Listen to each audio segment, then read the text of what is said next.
Salam sehat, salam bahagia.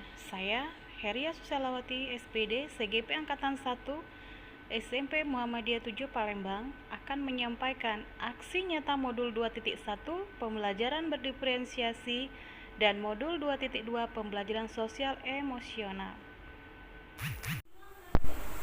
Assalamualaikum warahmatullahi wabarakatuh. Selamat pagi, semangat pagi anak-anak kelas 72. Semoga dalam keadaan baik, sehat dan tetap semangat untuk proses pembelajaran daring pada hari ini. Tak lupa Ibu mengingatkan untuk tetap menjaga protokol kesehatan agar dapat terhindar dari wabah COVID-19 yang sedang melanda. Baiklah, untuk pertemuan kali ini kita akan belajar tentang gerak tari sesuai level dan pola lantai. Silahkan kalian dengarkan voice note tentang materi kita hari ini dan tetap aktif di WA Group untuk melihat dan membaca materi yang telah Ibu sharekan. Baiklah anak-anak, kita akan masuk materi kita pada hari ini, bab 14 tentang gerak tari sesuai level dan pola lantai. Adapun peta kompetensi pembelajaran kita pada hari ini adalah melakukan gerak berdasarkan level. Terdiri dari level gerak tinggi, level gerak sedang, dan level gerak rendah. Tujuan pembelajaran kita adalah 1. Mengidentifikasi berbagai level pada gerak tari, dapat mendeskripsikan gerak tari berdasarkan level tinggi, sedang, dan rendah. 3. Dapat melakukan gerak tari berdasarkan level tinggi, sedang, dan rendah sesuai iringan. 4. Dapat mengasosiasi gerak tari berdasarkan level tinggi, sedang, dan rendah dengan sikap dan kehidupan sosial budaya di masyarakat, serta mengomunikasikan penampilan gerak tari berdasarkan level tinggi, sedang, dan rendah sesuai iringan secara lisan dan atau tertulis. Pengertian seni tari.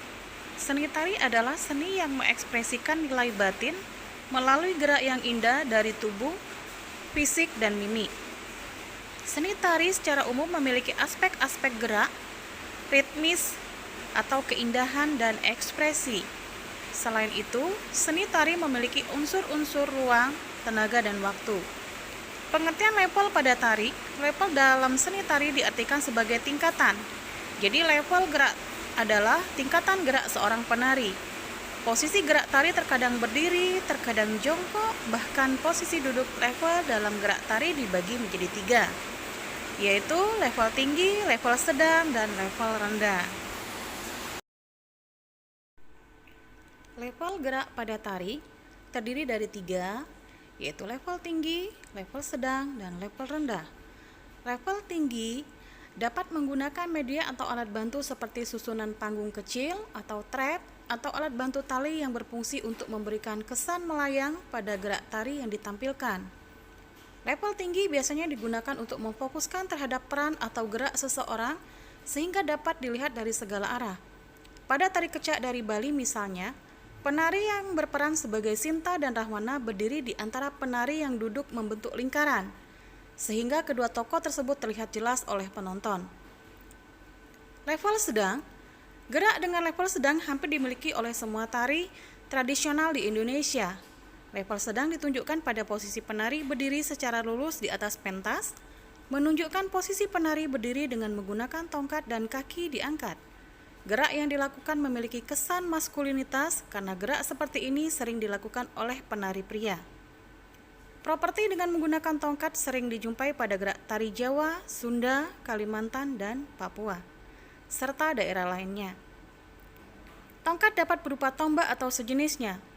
Tongkat atau tombak yang digunakan biasanya menunjukkan bahwa tari tersebut bertema peperangan. Level rendah. Kamu tentu pernah melihat seorang anak berguling. Berguling dari satu tempat ke tempat lain, terus bergerak seolah tanpa lelah. Gerak berguling yang dilakukan dalam tari disebut dengan level rendah. Ketinggian minimal dicapai penari adalah pada saat rebah di lantai.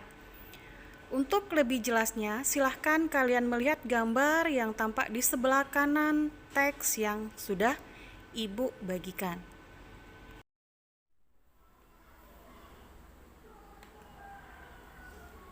Baiklah anak-anak, berdasarkan pembelajaran kita hari ini, tentang gerak tari sesuai level dan pola lantai. Apa perasaan yang kalian rasakan? Coba kalian bisa merefleksikannya.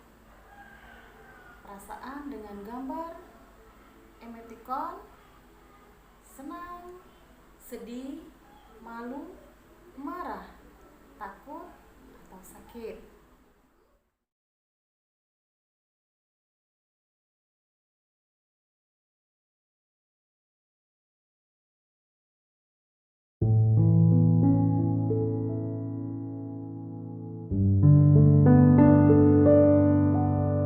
Audio Jungle.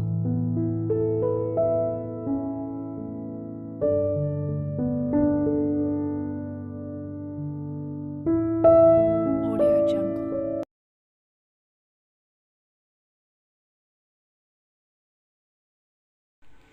Jenis pola lantai. Pola lantai terdiri dari dua bagian, yaitu pola lantai garis lurus dan pola lantai garis lengkung.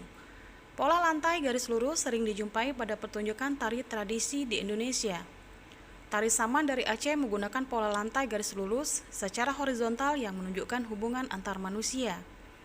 Garis lurus dalam bentuk vertikal atau ke atas menunjukkan hubungan dengan Tuhan sebagai pencipta.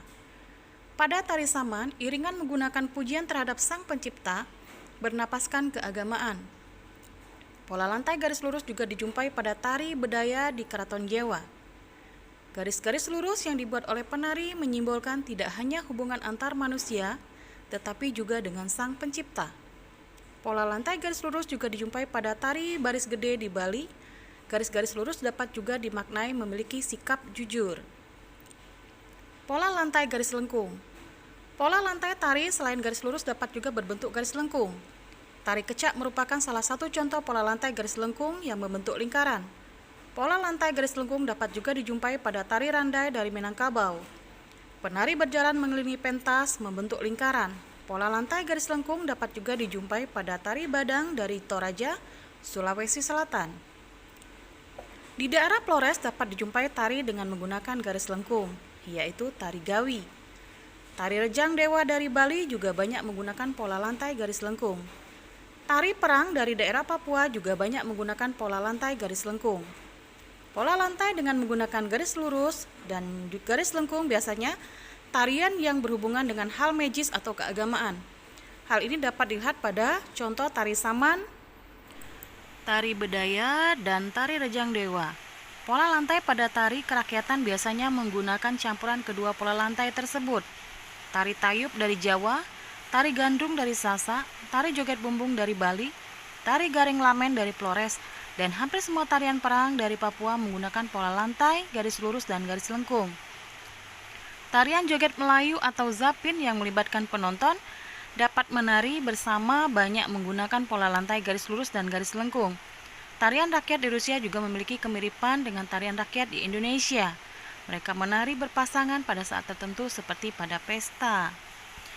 Baiklah, anak-anak, kalian bisa melihat contoh pola lantai garis lurus dan garis lengkung. Nampak kalian bisa lihat gambar di sebelah kanan teks yang ada di materi. Kalian juga dapat melihat contoh pola lantai berikut sebagai referensi kalian untuk mengeksplorasi gerak tarian yang dapat kalian lakukan bersama kelompok. Terdapat di situ contoh pola lantai garis lurus dan garis lengkung.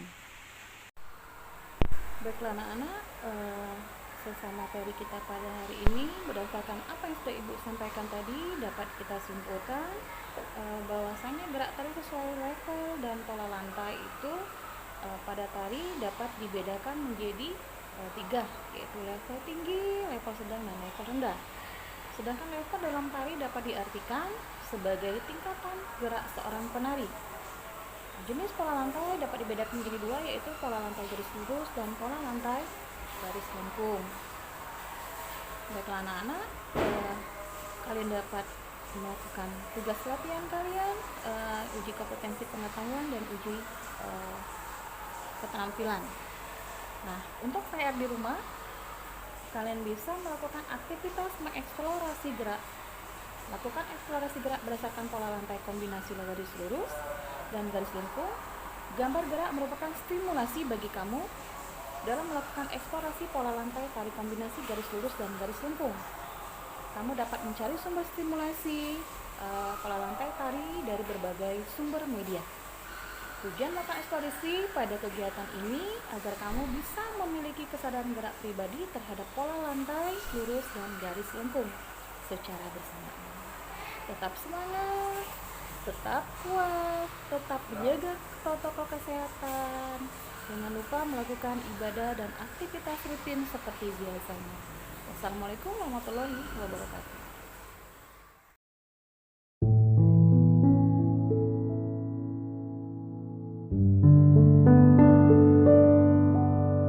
Audio Jungle.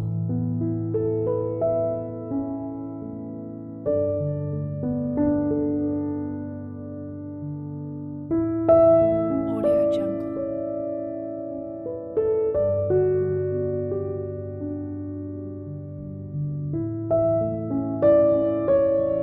Audio Jungle.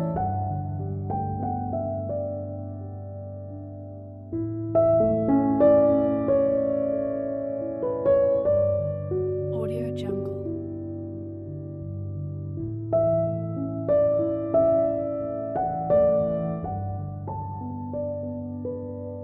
Audio Jungle.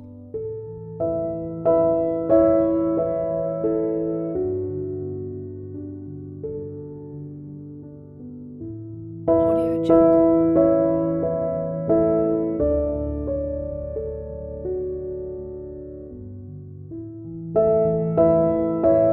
Audio Jungle.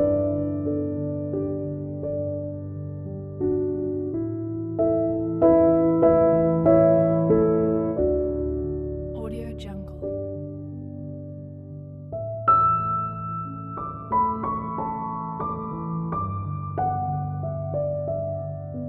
Audio Jungle.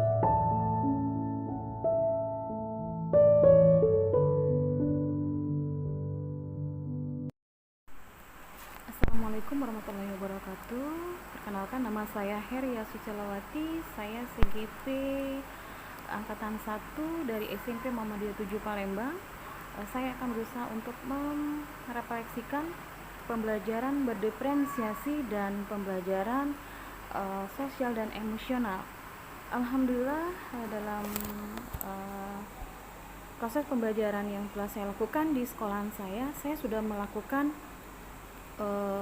proses pembelajaran secara berdiferensiasi ataupun pembelajaran sosial dan emosional, dan dalam hal ini saya sudah memasukkan aspek pembelajaran tersebut ke dalam rencana pembelajaran atau RPP yang saya lakukan di dalam proses pembelajaran saya di kelas. Alhamdulillah, untuk proses pembelajaran berdiferensiasi dan pembelajaran sosial dan emosional di sini sangat membantu sekali kita selaku pendidik untuk bisa merefleksikan kepada siswa ataupun anak didik kita. Seperti pembelajaran berdiferensiasi, kita bisa mengetahui pemetaan atau kebutuhan akan minat belajar siswa. Kita bisa melihat mereka bisa berdiferensiasi secara konten, diferensiasi proses, dan diferensiasi produk. Nah, untuk pembelajaran sosial dan emosional, kita bisa mengetahui keterampilan pembelajaran sosial emosional terhadap peserta didik kita. Misalnya kesadaran diri untuk pengenalan emosi, itu bisa melakukan dengan teknik stop. Terus pengelolaan diri, mengelola emosi dan fokus, kita bisa terapkan itu kepada siswa kita. Terus pengelolaan kesadaran akan keterampilan berempati. Di sini kita mengajak siswa bagaimana cara mereka untuk berempati dan bersama-sama untuk saling membantu. Dan berikutnya adalah keterampilan berhubungan sosial atau interaksi terhadap lingkungan atau dengan teman sejawatnya.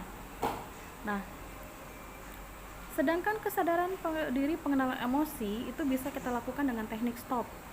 Jadi bagaimana kita melakukan itu, mungkin sebelum mulai pembelajaran kita melakukan dulu ice breaking, terus pada tengah pembelajaran kita bisa melakukan dengan teknik stop agar tidak merasa lelah atau bagaimana.